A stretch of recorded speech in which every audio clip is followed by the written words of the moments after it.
It depends if they want to be known. If they want to be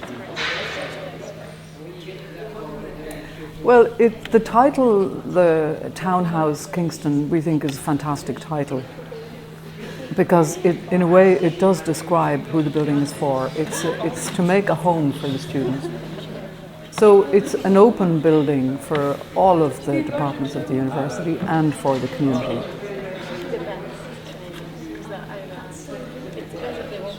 It's a library building, but then there's the performance space and a number of dance studios, and they're the antithesis of library. And what we did really was we placed the compartmentalized rooms at the lower level and kind of climbed up over them to make the open plan library space. So the two kind of interlock or interact. I suppose the first thing that happens when you arrive into the building is you're greeted by this fantastic generous stairs which leads you up through all the floors and brings you from the very bottom of the building right to the very top. And it also connects with the various kind of gardens at the different levels, which also connect to the outside of the building, where the building is framed with the set of porticos and loggias where the interior occupants can move out and inhabit those loggias. What's wonderful to see at the moment in Kingston is that they've moved furniture out under that portico.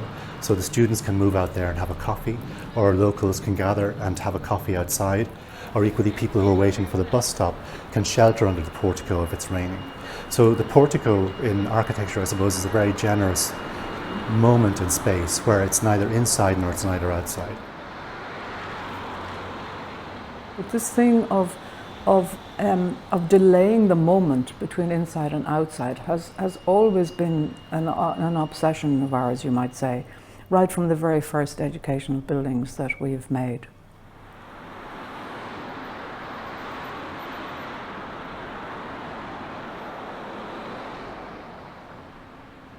This building really asks the question, what is the role of architecture? Everybody can be somewhere else.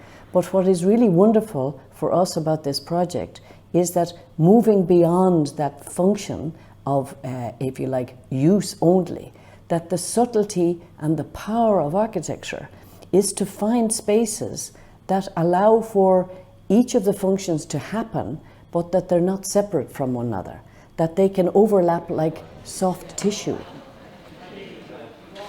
And you realize that human interaction, the casual meeting on a staircase, a conversation you have over a cup of coffee. The adjacencies in this building are really fantastic.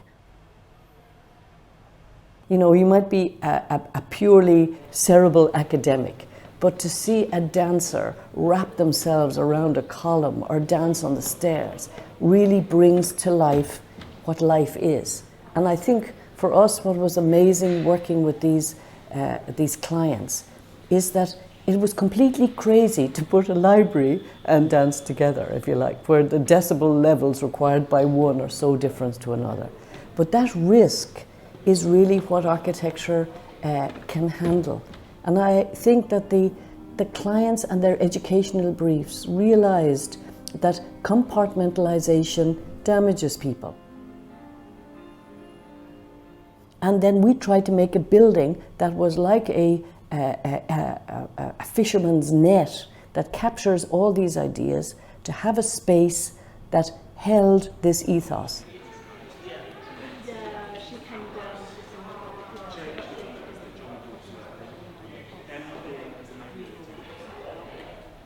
It's a kind of utopian ideal that lots of different things happen, from dancers to quiet study, but that people also enjoy themselves.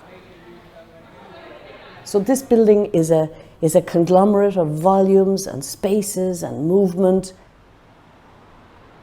but essentially it's about people. So we have a container for lucky people who are attending a university and they want to share it with the community.